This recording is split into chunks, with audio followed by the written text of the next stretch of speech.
সুপ্রিয় নোয়াখালীবাসী, আসসালামু আলাইকুম। আমি এই মুহূর্তে যুক্ত হয়েছি নোয়াখালী সদর উপজেলার মান্নাননগর চৌরাস্তা বাজার থেকে। এখানে দেখতে পাচ্ছেন যে একতা প্যাশন হাউস যেটিতে গতকাল রাত আনুমানিক 11টা 40-এর দিকে কে বা কাহারা বোতলের ভিতরে তেল ঢুকিয়ে দোকানের দিকে মুভ করেন, আর মুভ করার সাথে সাথে কিন্তু দোকানে আগুনের একটি অগ্নিকাণ্ড ঘটে। প্রিয় দর্শক, আসলে এই যে আমি আপনাদেরকে এই মুহূর্তে সরাসরি সবুজ টিভি চ্যানেলের লাইভে দেখানোর চেষ্টা করছি যে কে বা কাহারা রাতের অন্ধকারে দেখতে পাচ্ছেন যে আগুন, বোতল সহ আগুনের বোতলের ভিতরে তেল ঢুকিয়ে আগুনের সূত্রপাতটা ছুড়ে দেয়, আর ছুড়ে দেওয়ার সাথে সাথে কিন্তু আগুন লাগে এবং দোকানের ভিতরে লোক ছিল। আমরা এই মুহূর্তে তাদের থেকে জানতে চাইবো যে ঘটনাটা আসলে আনুমানিক কয়টার দিকে ঘটেছে। এই যে দেখতে পাচ্ছেন আপনারা, পুরো দোকানের চিত্রটি আপনাদেরকে দেখানোর চেষ্টা করছি। আপনাদের দোকানে ছিল কে? দোকানে ছিল আমার ছেলে। আপনার নাম কি? আমার নাম শরীফ। শরীফ, এই ঘটনাটা কি ঘটছিল একটু যদি জানাতেন। পরিকল্পিত ভাবে তেলের মাধ্যমে দোকানে বাজারটা বসাই দেওয়ার লাই পরিকল্পিত ভাবে এই কাজটা করেছে। আপনি কি দোকানে ছিলেন না? আমি দোকানে ছিলাম। আচ্ছা, এই ঘটনাটা আনুমানিক কয়টা দিয়ে ঘটছিল? 11:40। 11টা 40। কি দিয়ে মারছিল, মানে কি মারছিল? আগুনটা কিভাবে? উপরে দিয়ে উঠছিল, অন্য দোকানে সাহায্য নিয়ে উপরে দিয়ে উঠছে, উঠি তারপরে এখানে আইসে, আসার পরে এই আগুন ধরাইছিল। আচ্ছা, আপনি মানে দেখতে পেয়ে তারপরে হইচিকারের সাথে আশপাশের লোকজন এসেছে নাকি? হ্যাঁ।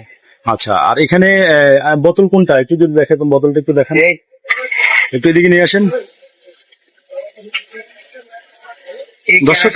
বোতল আর এটা সেলুন দোকানের ভিতরে এই হুন্ডা করা কাক পাইছে, স্প্রে করছে, আর এটা বোতল পাওয়া গেছে উপরে। এটার ভিতরে কি বোতলের মুখে কাপড় ছিল, আগুন ধরেছে যে কাপড় ছিল, কাপড় দেওয়ার পরে এটা কেরাসিন, এটা কেরাসিন তেল। আচ্ছা, এটা সব ফিকা মারছিল আপনার দোকানের দিকে? হ্যাঁ।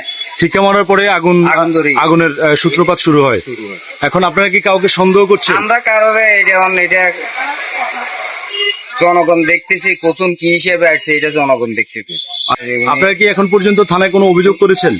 না, ওনারা এই রিপোর্ট লিখে নিছে, আঙ্গরও কইছে 11টা বাজে বাজার কমিটির লোকজন সহ যাওয়ার জন্য ওনারা যাইবো থানায় যাওয়ার জন্য। আচ্ছা, এতে ক্ষয়ক্ষতি তো তেমন একটা হয়নি আপনার? না, একটু কাপড় সব ভিজি গেছে হয়েছে, এটা এমনি হোড়া জানো, হোড়া কিছু জানো, হোড়া গেছে শুধু ওই সিলিন্ডারই এটা।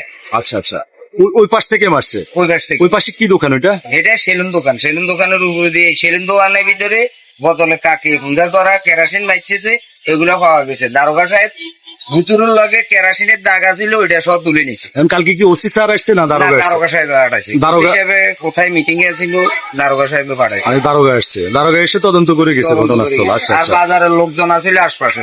এমনি কোনো বড় ধরনের ক্ষয়ক্ষতি? না, বড় ধরনের কোনো ক্ষয়ক্ষতি নেই, ভিজি গেছে এই অবস্থা আছে। আচ্ছা, আপনি দেখতে পেলেন কিভাবে সেটা যদি একটু জানাতেন।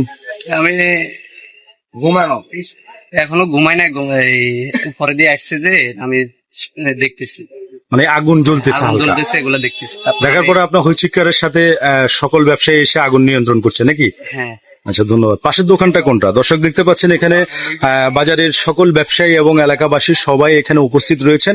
আমরা এখন এই মুহূর্তে কথা বলবো এই মন্নাননগর চৌরাস্তা বাজারের সাবেক সভাপতি জনাব শামসু মামার সাথে আমরা একটু যুক্ত হব। মামা, এই বিষয়টাকে আপনি একটু যদি জানাতেন কিভাবে দেখছেন?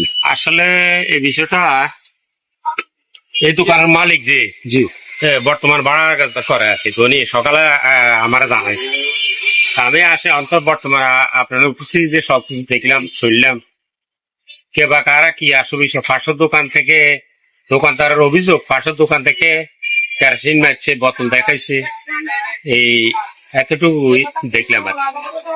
মানে এই মুহূর্তে কি আপনারা কাউকে সন্দেহ করছেন কিনা? অনেকদিন থেকে কাউকে এখনো সন্দেহ করতে পারতেছি না। পাশে একটা দোকান আছে সেলুন দোকান, এখন তার মালিক সহ আসলে হয়তো কিছু জিজ্ঞাসাবাদ করলে কিছু কথা হয়তো পাওয়া যেতে পারে বা এরকম কিছু। আর এরা কখন দোকান বন্ধ করছে, সেটা দোকানও কি খোলা ছিল কিনা সেটা তো জানতে। জি, এটা ভাবে এটা হয়েছে। এখান দিয়ে আগুন লাগাইবার কোনো সুযোগ অন্য এদিক থেকে লাগে না, লাগ যায় দক্ষিণ দিক থেকে। আর এখানে কারেন্টেরও সরকার নাই। আচ্ছা দেখ, ঠিক আছে, সেটাও দেখা যাইব, তবে কে বা কারা লাগাইছে এরকম কিছু নেই। আমরা ব্যবসায়ীরা আলোচনা সাপেক্ষে দেখা যাক এটা কতটুকু সত্য মিথ্যা পাশের দোকানের কি কতক্ষণ আসিল এটা আমরা জানবো। বিবেচনা করে আপনারা আইনের আওতায় যেন অপরাধীকে এনে বিচার করানো হয়। ধন্যবাদ। দর্শক, আমরা কথা বলেছি মান্নাননগর চৌরাস্তা বাজারের সাবেক সভাপতি জনাব শামসুদ্দিন। উনি আমাদেরকে এমনটাই নিশ্চিত করেছেন। এখন পর্যন্ত তিনি আমাদেরকে জানিয়েছেন কাউকে এখন পর্যন্ত সন্দেহ করতে পারছেন না। দেখতে পাচ্ছেন বাজারের সকল ব্যবসায়ীবৃন্দ এবং এলাকার সকলে ঘটনাস্থলে এসেছে। প্রিয় দর্শক, আমরা পাশে যে সেলুন দোকানটি রয়েছে আমরা সেটি এখন ভিতরে প্রবেশ করব। আপনারা আমার সঙ্গে থাকুন। দর্শক, এটি হচ্ছে সেলুন দোকান। আমরা সেলুন দোকানের ভিতরে এই মুহূর্তে প্রবেশ করব। দর্শক, দেখতে পাচ্ছেন এটি হচ্ছে সেলুন দোকান। আপনারা দর্শক, আমরা এখন কথা বলবো এই প্রতিষ্ঠানের যিনি দায়িত্বে আছেন গণেশ দা, আমরা তার সাথে একটু যুক্ত হব। দাদা, আপনার দোকানটা আনুমানিক কয়টার দিকে বন্ধ হয়েছে রাত্রে? আমি তো বাড়িতে ছিলাম, দোকান আমি তো 2টা বাজে দোকান বন্ধ। কালকে রোববার ছিল তো, দিনের 2টায় বন্ধ করছে। সাপ্তাহিক বন্ধ। দোকানে কি আপনার কোনো লোক থাকে?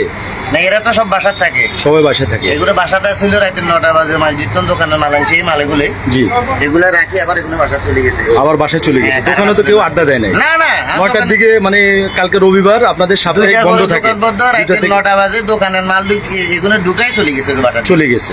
পরে 11:30 বাজে আমার কাছে ফোন গেছে, কয় বাজারে ওই কব আর দোকানের পাশে দি হিন্দি কোনা দি আগুন দিচ্ছে, এটার কথা করারই। আচ্ছা, রাত তারা আইতে দিন সকালবেলা আই দোকান করছি। তাহলে আপনার দোকানে তো কেউ থাকে না? না না, আমার দোকানে কেউ থাকে না। দর্শক, আমরা কথা বলেছি যিনি এই সেলুন দোকানের দায়িত্বে আছেন গণেশ দা। উনি আমাদেরকে জানিয়েছেন ওনার দোকানে কালকে কেউ ছিল না, বিশেষ করে রবিবার সাপ্তাহিক ওনাদের এই সেলুন দোকান বন্ধ থাকে 2টার পরে। কিন্তু প্রিয় দর্শক, ঘটনাটি ঘটেছে রাত প্রায় 11:40-এর দিকে। আমি উপর থেকে আপনাদেরকে একটু দেখানোর চেষ্টা করছি, আপনারা আমার সঙ্গে থাকুন। দর্শক, এদিক দিয়ে উঠে দেখতে পাচ্ছেন যে আগুনের এই যে সূত্রপাতটা কিন্তু এখান দিয়ে কিন্তু বোতলটি মেরে দিয়েছে তেল সহ, আর দেওয়ার সাথে সাথে কিন্তু আগুনের যেই আগুনটি সেটি কিন্তু অলরেডি লেগে গিয়েছে। ঘরের ভিতরে, কাপড় দোকানের ভিতরে লোক থাকার কারণে সে দেখে চিৎকার করার সাথে কিন্তু প্রিয় দর্শক সকল চলে এসে আগুনটি নিয়ন্ত্রণ করছে। আর পিছনের চিত্রটি যদি একটু দেখিয়ে রাখি, সেটি হচ্ছে পিছনে খাল, আর এদিক দিয়ে আসার মতো কোনো ব্যবস্থা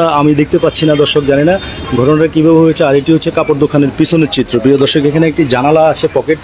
এই জানালা দিয়ে এইখান দিয়েই কিন্তু ঘটনাটি ঘটেছে। আসলে আমরা এখন কথা বলবো এই বাজারেরই একজন বড় ভাই, যিনি এই বাজারের আগামী নির্বাচনে সভাপতি পদপ্রার্থী জাহাঙ্গীর ভাই। আমরা তার সাথে একটু যুক্ত হবো। ভাই, এই বিষয়টাকে আপনি কিভাবে দেখছেন?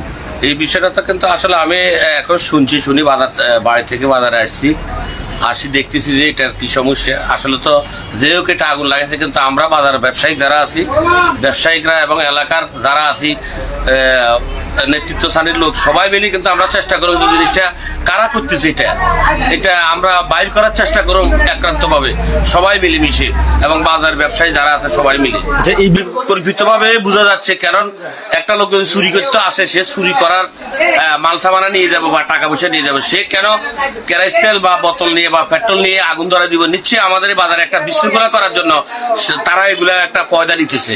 তা আমরা এই বিশৃঙ্খলা কারা করতেছে আমরা সবাই মিলে এটা বাইর করার চেষ্টা করুন, এটাই আমরা আপনাদের কাছে অনুরোধ আর কি।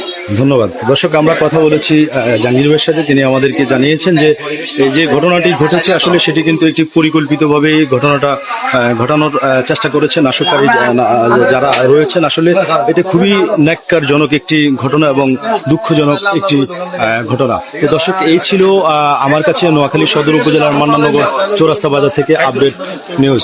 দর্শক।